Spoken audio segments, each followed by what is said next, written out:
Hola, ¿qué tal? Buen día, mi nombre es Gustavo Domínguez. El día de hoy vamos a platicar sobre la evaluación ecográfica de la región inguinal.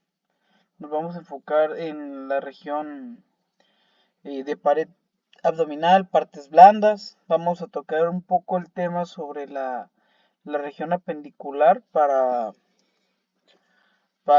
pues complementar lo que es la clase y ya que estamos hablando de la región inguinal, aprovechar a ver un poco más profundo y poder identificar la región apendicular. Les recuerdo, pues esto es una ecografía básica, el enfoque es para principiantes, para personas que no tenemos tanta experiencia en el campo del ultrasonido y pues vamos dando ese paso de inicio en específico pues a este tema el día de hoy, ¿no?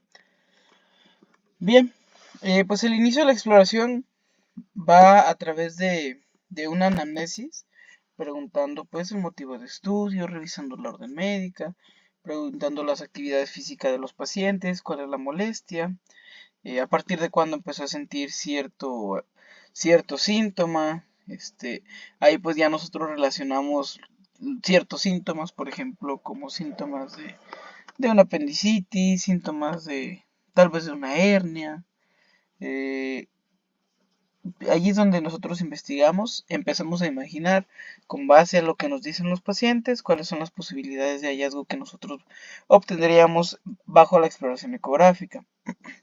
Este tipo de exploraciones es recomendable realizarlas de dos formas, en decúbito y en bipedestación, debido a que, pues en algunas ocasiones, y es muy común saber que los pacientes te suelen decir que el hallazgo, el síntoma, lo sienten en cierta parte del día, en ciertas posiciones, cuando duermen, cuando trabajan, cuando estornudan, cuando les da un ataque de tos, etcétera. Entonces, a veces pues uno como ecografista pues lo recuestas en la camilla automáticamente para explorar y resulta que el paciente pues solamente siente esa molestia cuando está en bipedestación. Entonces, o viceversa, ¿no? O sea, hay veces que solamente en decúbito y en bipedestación no lo sienten. Entonces, es muy común, ¿vale? Por lo cual es recomendable realizar la exploración en decúbito y en bipedestación.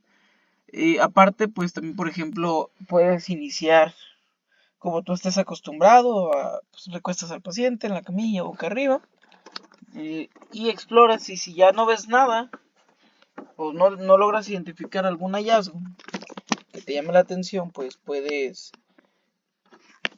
solicitar que el paciente se ponga en bipedestación.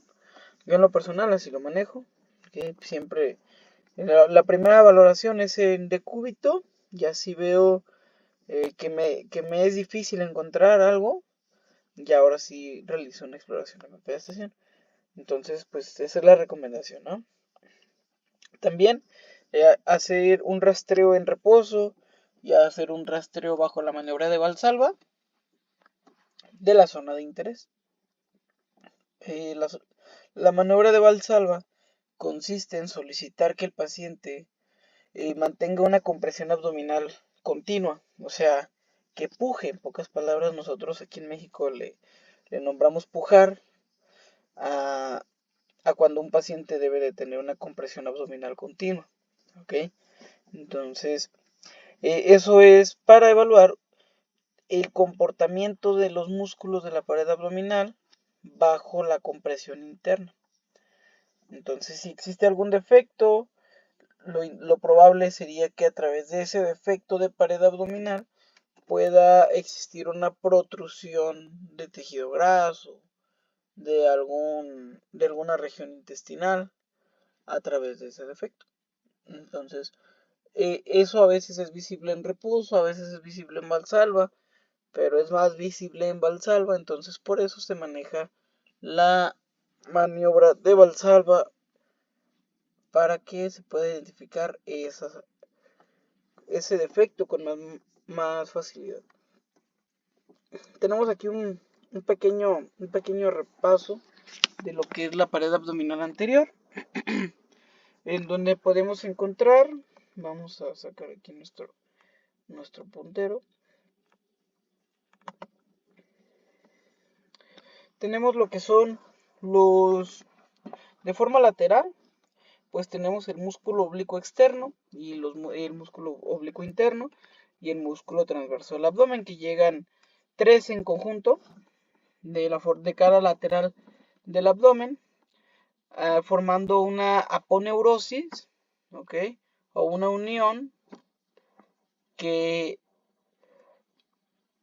pasa anteriormente a los rectos abdominales. Entonces, esa aponeurosis se le conoce como línea de Alba, que está entre ambos rectos abdominales, ¿ok?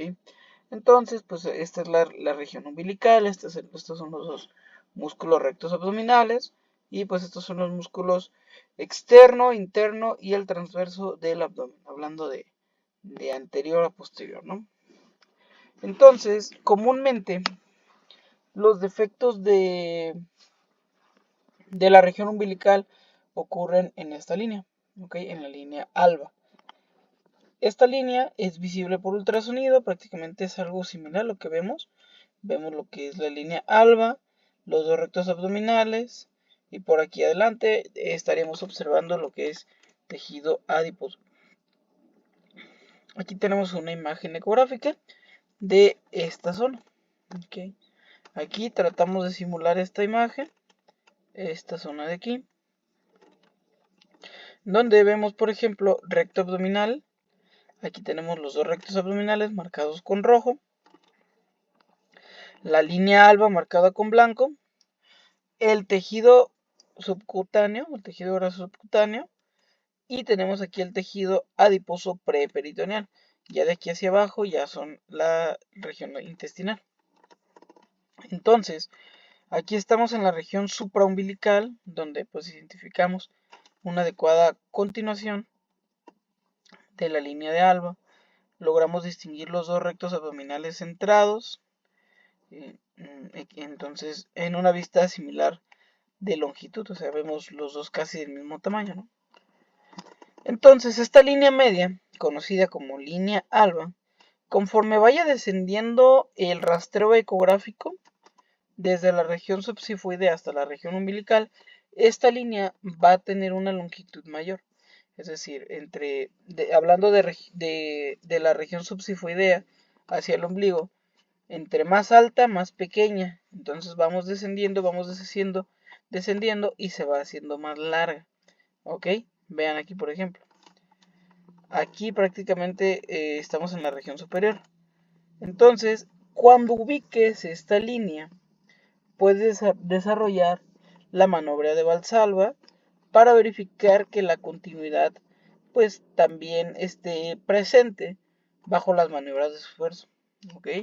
Entonces, por ejemplo, así hablando de forma rápida, en algunas ocasiones esta línea alba suele tener un defecto, suele romperse, y cuando se rompe, pues el tejido graso, por ejemplo, preperitoneal, que sería este, se protruye hacia acá. ¿Ok? Entonces vamos a hacer aquí una, una pequeña simulación. Supongamos que aquí esta línea tiene un defecto. Ok, aquí tiene un defecto. Entonces todo el tejido graso preperitoneal, cuando nosotros le solicitamos al paciente una maniobra de Valsalva, aquí lo tenemos, pues el tejido graso se protruye. ¿Ok? Un ejemplo, ¿no? Se puede protruir así, puede ser menos. Pero entonces esto les vendría haciendo lo mismo de acá abajo. ¿Ok? Prácticamente sería lo mismo, pero el detalle pues es ubicar el defecto, y a veces en el defecto no se identifica la protrusión hasta que haces la maniobra de Valsalva. Entonces por eso es importante realizar la maniobra de Valsalva para verificar la continuidad de la línea alba. Bien, tenemos aquí un ejemplo. Y la línea blanca en el abdomen del paciente pues corresponde al transductor. El punto verde corresponde a la zona subsifoidea, en donde identificamos esta línea. Vean qué cortita es. Entonces quedamos que conforme fuéramos descendiendo, va a ir aumentando la longitud de, de la línea alba. ¿Okay? Recordarles que esto se hace con una sonda lineal para mayor resolución, porque no ocupamos tanta profundidad. Entonces, el punto clave aquí de esta diapositiva es que ustedes entiendan que conforme vayamos descendiendo la sonda a nivel del abdomen del paciente, esta línea se va a ir haciendo más larga. Si seguimos descendiendo a través de la línea alba, o sea, de aquí, si seguimos descendiendo hacia la región umbilical, pues llegaremos a la cicatriz umbilical, en donde encontraremos pérdida del haz ecográfico, ya que ahí pues no logramos tener un contacto piel transductor, porque pues está lo que es la cicatriz del ombligo. ¿Okay? Entonces, inferior a eso, pues bajamos un poquito más y la línea alba se vuelve a encontrar, pero en este caso ya de la región umbilical hacia abajo, pues ya la longitud de la línea alba pues ya es más corta. Los rectos se observan un poco más juntos, vean aquí, pero también puede existir la posibilidad de defecto. Esta corresponde a la región umbilical, como tenemos aquí el transductor, y si descendemos un poco, pues ya tenemos aquí lo que son los rectos abdominales y la línea alba muy corta. Okay, entonces este es el trayecto de la línea alba. Aquí es pequeña, mediana, mediana, un poco más grande, más grande. Aquí no la logramos identificar. Luego seguimos un poco descendiendo y vemos que la línea alba ya es un poco más corta. ¿Okay? Entonces aquí tenemos un ejemplo de la maniobra de Valsalva. ¿Okay? Estas dos estructuras corresponden a la línea alba en región umbilical, perdón, a los rectos abdominales, y la línea alba en región infraumbilical. Aquí tenemos el body mark. Esta imagen aquí nos dice que es tomada en reposo, es decir, aquí el paciente no está haciendo maniobras de esfuerzo. Vean lo que es el tejido graso preperitoneal, algunas heces intestinales. Entonces, cuando el paciente hace un esfuerzo, los músculos rectos abdominales ascienden hacia la región anterior del abdomen. Logramos ver que el tejido preperitoneal se mantiene por debajo de los rectos abdominales. Eso es lo normal, que no se observe una protrusión de tejido adiposo, tejido intestinal. ¿Vale? Entonces la maniobra de Valsalva lo que va a hacer es pues, presionar lo que es esta zona y nos va a permitir evaluar la posibilidad de que logremos la detección de un defecto de pared, tal vez. ¿Vale? Algunas de las patologías de la línea alba, pues la más común es la diástasis de rectos abdominales, que corresponde a un defecto de alargamiento o de alongamiento de la línea alba. La diástasis de recto abdominal es cuando la línea alba rebasa un diámetro mayor a los 20 milímetros en cualquier región. Lo normal es que sea menor a 20 milímetros. El diámetro máximo que podemos identificar de esta zona es de 20 milímetros. Cuando la línea lo supera, en las maniobras de compresión, la línea alba va a mostrar una convexidad hacia la región anterior que va a generar una debilidad de la pared. Es decir, vean aquí los músculos rectos abdominales y vean el tamaño el ancho de la línea alba. Entonces hay situaciones en donde, por ejemplo, una diástasis umbilical, la línea alba se va a hacer mucho más larga, más ancha. Muy diferente al de aquí. Vean aquí. Pero la diástasis pues, puede ser umbilical, infraumbilical o supraumbilical. La más común es la supraumbilical. Entonces, ecográficamente vamos a detectar una línea alba con un diámetro transverso mayor a los 20 milímetros, ¿ok?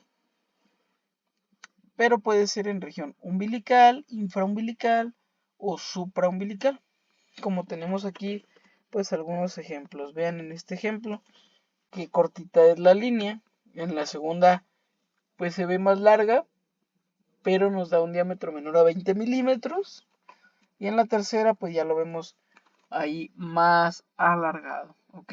Entonces este alargamiento pues si es mayor a los 20 milímetros, se consideraría la posibilidad de que estemos hablando de una diástasis de rectos abdominales. La hernia umbilical ocurre cuando la línea alba muestra un defecto en su continuidad, por lo cual a través de ese defecto protruye tejido preperitoneal, tejido graso peritoneal o incluso en algunas ocasiones asas intestinales. Esto, como pues la línea alba tiene su defecto, pues va a protruir hacia la región anterior, ¿ok? Hacia el espacio subcutáneo. Y es recomendable tomar diámetros del defecto detectado, ¿ok? Entonces aquí tenemos un ejemplo. Vean, por ejemplo, cómo aquí hay pérdida de la continuidad.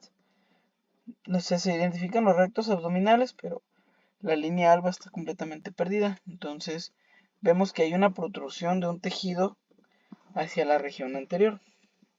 Aquí están los dos rectos abdominales y vean aquí cómo hay una protrusión de tejido graso preperitoneal. Incluso pues ya está de asas intestinales. ¿Ok? Entonces, una vez detectado, hay que estar midiendo lo que es el defecto y pues también marcar bien en la imagen con algunos punteros o algunas flechitas sobre la región que protruye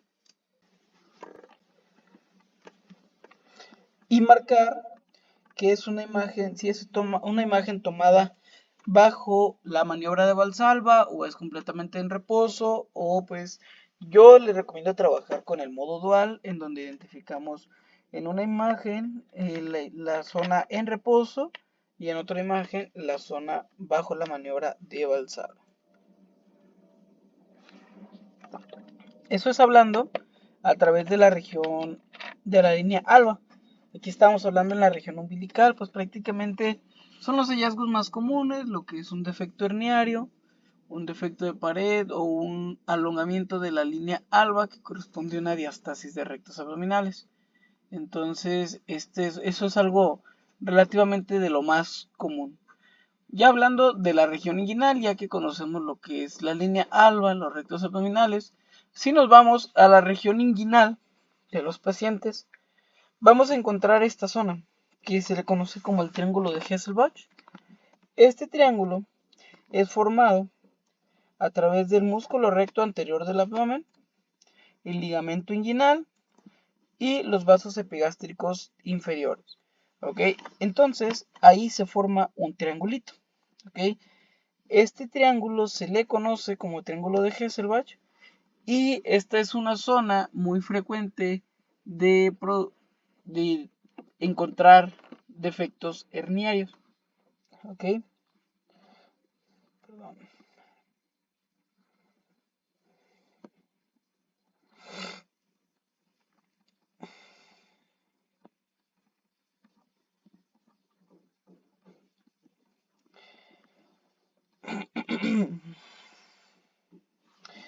En este triángulo de Hesselbach ocurre lo que es la hernia inguinal directa.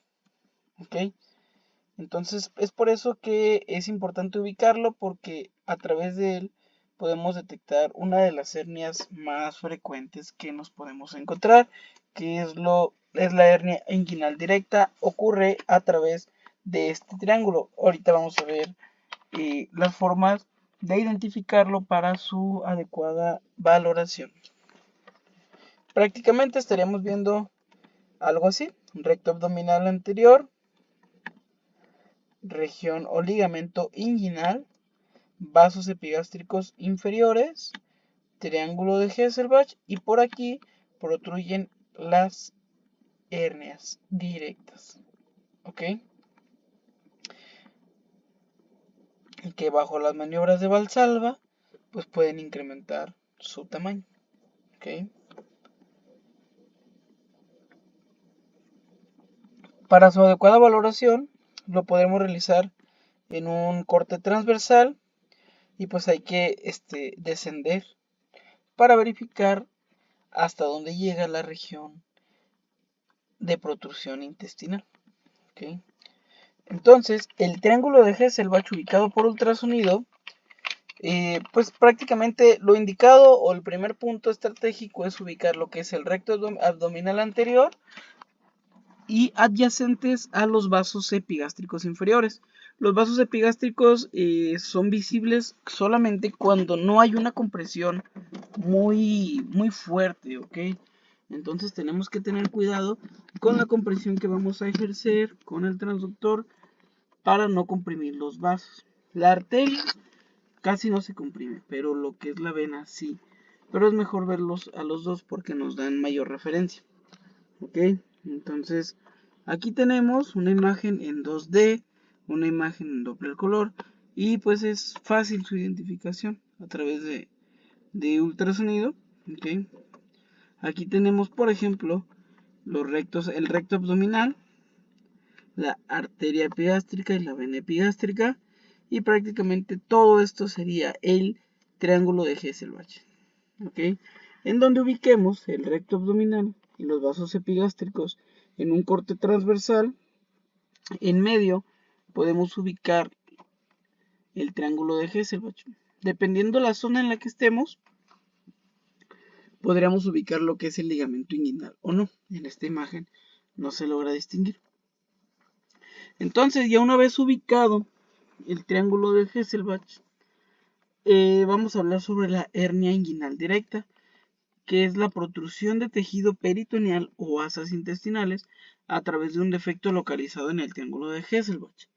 Este tipo de hernias suelen ser adquiridas, son raras en las mujeres, pueden llegar hacia la región del escroto en algunas ocasiones cuando la atención no es muy oportuna.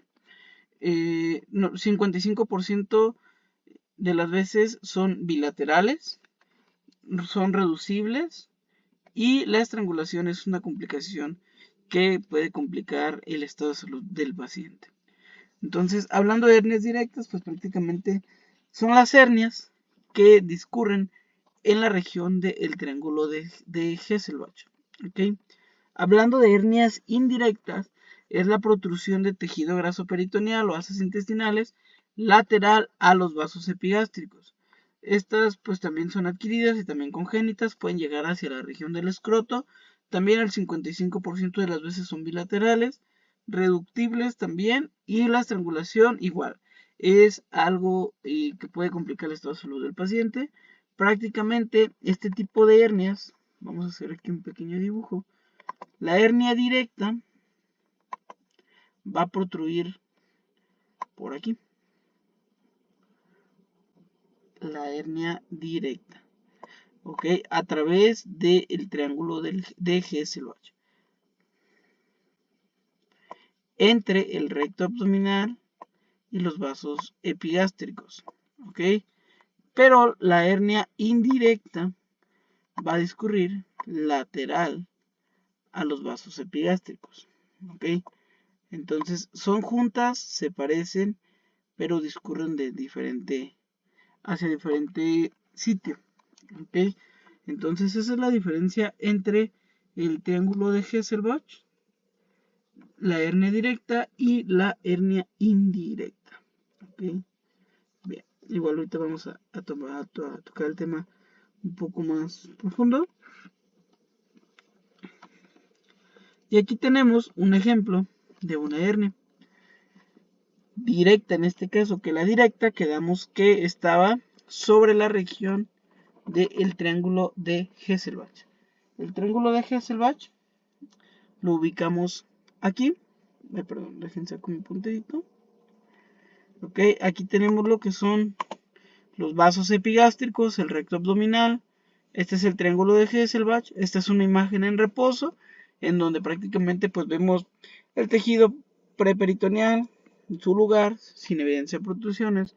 Pero cuando solicitamos la maniobra de Valsalva, pues podemos identificar que hay una protrusión de una imagen tipo masa en esta zona que desplaza los vasos epigástricos. Vean cómo me desplaza los vasos epigástricos. Ok, entonces eso pues no es normal. Un desplazamiento de los vasos epigástricos no es normal. Aquí tenemos lo que es el recto abdominal y los vasos epigástricos, ok, donde desplazan los vasos epigástricos. Lo normal es que cuando no hay una hernia, por ejemplo, bajo las maniobras de Valsalva, los vasos epigástricos no se desplacen hacia acá. ¿Ok? Entonces, aquí en esta imagen lo que estamos viendo es que pues hay una protrusión de esta zona, ¿ok? Que es esta imagen marcada en verde. Los vasos epigástricos de estar aquí al centro de la imagen, este es el centro de la imagen, aquí estamos aquí prácticamente al centro de la imagen, si se me lateralizan un poco, ¿okay? O se desplazan. Entonces este desplazamiento prácticamente es un signo de que pues hay una hernia, que hay una zona que está desplazando los vasos epigástricos correspondiente a un saco herniario. ¿Ok? Entonces la hernia inguinal directa es el cambio en el triángulo de Hesselbach bajo las maniobras de Valsalva. Y la hernia, bueno, aquí tenemos la misma hernia inguinal directa. Vemos en algunas ocasiones, pues depende ya el tipo de insonación que tú manejes. Si por ejemplo solamente lo evalúas en transversal, pues recuerda que estamos viendo estos vasos en transversales. Ok, el músculo recto abdominal en transversal. Y pues obviamente vemos aquí que protruye lo que es el tejido peritoneal. Pero si tú esta imagen del tejido peritoneal giras tu transductor y en vez de verla en un corte transversal, lo giras y lo buscas en un corte longitudinal, pues es muy probable que puedas ver una imagen así, ¿ok? Puedas identificar el defecto bajo la maniobra de Valsalva. Prácticamente esto protruye y pues hace el signo del dedo en guante que le nombran. Vean aquí por ejemplo cómo pues el defecto permite que bajo las maniobras de Valsalva pues toda la compresión interna del abdomen protruya un poco de tejido graso preperitoneal y asas intestinales hacia la región anterior. Esto pues es visible por ultrasonido, ¿ok? En cortes longitudinales, transversales. Y aquí, por ejemplo, podemos ver si esta protrusión es completamente reversible o no. ¿Por qué? Porque cuando nosotros solicitamos que el paciente guarde reposo, descanse, podemos ver si toda esta zona es capaz de regresarse, es reductible. ¿Ok? Entonces, comúnmente puedes encontrar esto bajo la maniobra de Valsalva y bajo las maniobras de reposo esto reduce hacia la región pues posterior o profunda de la imagen. Y la hernia inguinal indirecta, pues prácticamente vamos a encontrar a los vasos epigástricos, ¿ok? Estos vasos epigástricos, recuerden que estamos más internos. Aquí no logro identificar el recto abdominal estaría por acá. Vemos aquí lo que son los vasos epigástricos, la arteria y la vena femoral. Entonces estos están protruyendo por fuera de los vasos epigástricos. ¿Ok? Aquí está un vaso epigástrico, aquí está otro vaso epigástrico, que si nosotros seguimos descendiendo, prácticamente vamos a ver la unión que tiene los vasos epigástricos con la arteria y la vena femoral. ¿Ok? Entonces vean el saco herniario cómo protruye por fuera de los vasos epigástricos. Esto se le conoce como una hernia inguinal indirecta.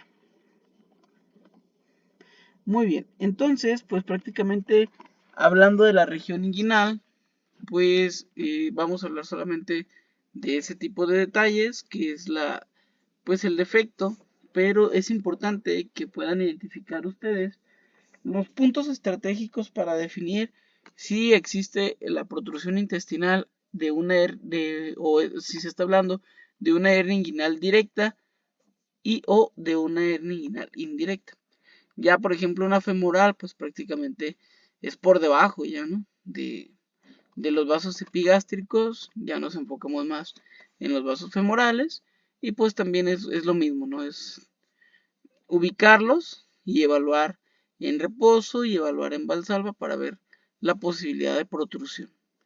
Una vez estando, por ejemplo, ya en la región inguinal, vamos a hablar pues en general de la fosa ilíaca derecha. Hay otra estructura muy importante que podemos identificar, que es la región apendicular o la apéndice. Este apéndice pues también es identificable por ultrasonido, comúnmente cuando hay un proceso inflamatorio reactivo y pues ya conociendo un poco su anatomía, sabemos que la posición es variable, es decir, por ejemplo, está en su posición más común, puede estar en una posición retrocecal, una posición posterior, anterior, la posición es muy variable. La sintomatología del paciente, pues prácticamente cualquier médico la puede identificar, puede variar según la posición, es decir, si es un apéndice retrocecal, pues el dolor puede ser más hacia la región posterior que a la región anterior. Entonces en algunas ocasiones sí puede como que no cuadrarte la sintomatología, pero al final de cuentas pues sí puede ser. Hablando ecográficamente, su vista normal pues se identifica un calibre delgado, suele ser compresible, móvil, sin cambios en su periferia o estructuras adyacentes. Y en algunas ocasiones pues es difícil verla. El apéndice sin proceso inflamatorio pues es de difícil valoración. Pero la ecografía tienes que tener en cuenta este dato que solo brinda información sugestiva de procesos inflamatorios y perforaciones. No es recomendable concluir hallazgos como apendicitis gangrenosa, ya que anteriormente pues se conoce eso, pero por lo menos aquí no nos vamos a meter en ese tema, vamos a hablar de más superficial. Y pues prácticamente por ultrasonido aquí lo que nos dice es, a través de la ecografía podemos detectar si el apéndice está inflamada o si ya se perforó, ¿no? Siempre pues debe de correlacionarse con la clínica el hallazgo que nosotros podamos tener por ecografía. ¿Okay? El apéndice pues debe de evaluarse con una sonda lineal, ¿ok? Preferentemente, si es posible, configurarla a una alta frecuencia para tener una mayor resolución. Y aquí es importante tener bien ajustada la botonería del ultrasonido. El dip, las ganancias, el rango dinámico, y pues prácticamente tener optimizada muy bien nuestra imagen para poder tener imágenes más nítidas. Igual puede ser con una sonda lineal de preferencia. Una sonda convexa puede ser que también lo puedas utilizar, pero es más difícil. En este caso, pues vamos a hablar sobre hallazgos de sonda lineal. Un apéndice normal, como te comentaba, pues es compresible. No hay incremento en el espesor de su pared, es decir, de pared delgada. No hay molestia bajo las compresiones que nosotros ejerzamos con el transductor. El flujo Doppler es difícil detectar porque pues estamos hablando que es una estructura muy delgada. Su diámetro normal es menor a 6 milímetros, ¿ok? Y es difícil encontrarla si cuando estás iniciando una apendicitis es difícil de detectarla. Imagínate un apéndice normal, que es más delgada, que tiene menos signos ecográficos que una apendicitis. Entonces, pues el apéndice normal es de difícil valoración y puede demorar su localización, aunque esté inflamada o no esté inflamada, la localización puede llegar a variar, ya que pues estamos hablando de que es una estructura muy delgada o aún así está inflamada. La apendicitis pues prácticamente es cuando el diámetro antero-posterior es mayor a 6 milímetros. Cuando hay una reacción grasa reactiva, es decir, alrededor del apéndice se empieza a mostrar una zona ecogénica que corresponde a la región del tejido graso periapendicular. ¿Ok?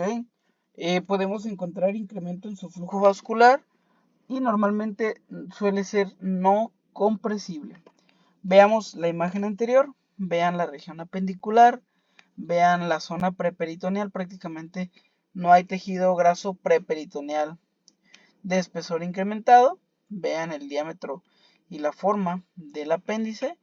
Cuando aquí también pues la están comprimiendo, vemos que sí es compresible. Entonces en esta imagen todo bien. En cambio en esta vemos que ya hay un tejido graso preperitoneal muy incrementado.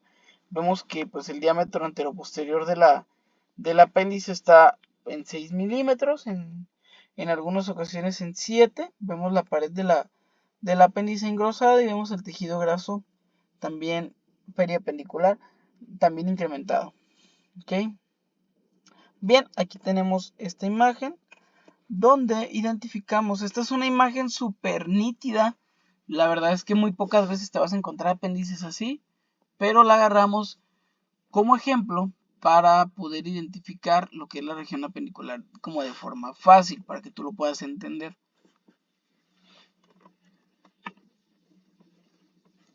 Esta zona es la región apendicular, es decir, esta zona es la apéndice. Vemos aquí pues el apéndice, vemos que hay contenido anecogénico, contenido ecogénico, hay contenido hiperecogénico que proyecta una sombra acústica posterior. Vemos la pared de la región apendicular, vemos cómo está engrosada, ¿ok? Y vemos también en su interior una imagen hiperecogénica que nos proyecta una sombra acústica posterior que corresponde a un apendicolito o un fecalito, ¿ok? Y pues prácticamente esta posiblemente sea la causa de el inicio del proceso inflamatorio apendicular. Luego, adyacente a la región apendicular, todo esto que marcamos en rojo, se le conoce como tejido graso periapendicular. Este tejido graso periapendicular suele incrementar su tamaño o su espesor cuando hay un proceso inflamatorio de la apéndice. ¿Ok? Entonces, bueno, tenemos aquí pues todas estas zonas. Esta es una descripción anatómica de una apendicitis por ultrasonido, que prácticamente es una imagen de libro, es una imagen que todos quisiéramos encontrarnos, pero la verdad es que pues es difícil, ¿no? No siempre vas a encontrarla así. En algunas ocasiones vas a encontrar líquido libre intraperitoneal, o sea, vas a encontrar líquido libre periférico a la región apendicular.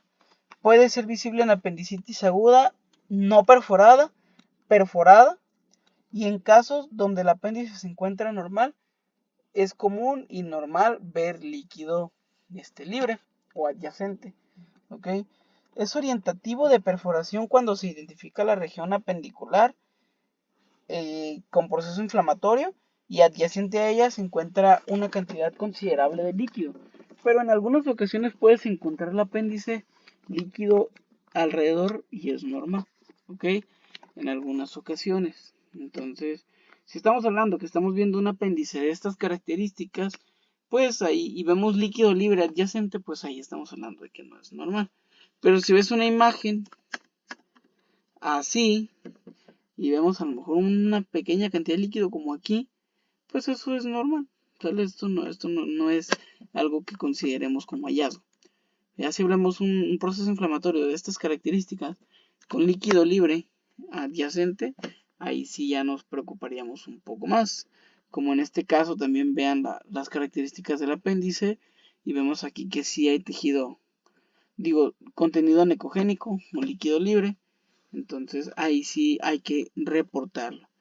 La perforación apendicular pues ya es una complicación muy severa y ya muy tardía de una apendicitis. Es el defecto de pared por el cual el contenido apendicular se expulsa, aquí marcado entre flechas rojas.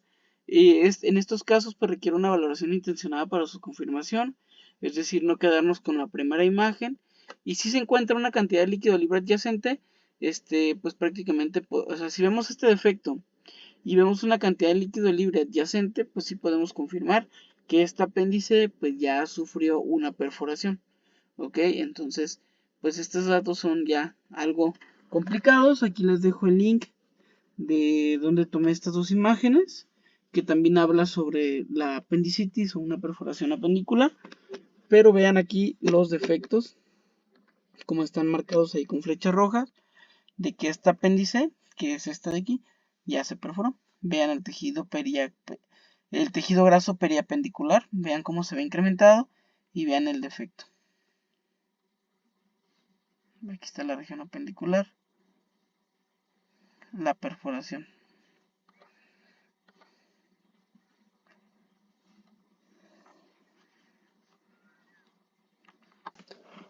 Muy bien, y pues por el momento vamos a dejar esta clase hasta aquí. Este es un tema muy largo, pero de forma básica lo vamos a hacer algo corto, porque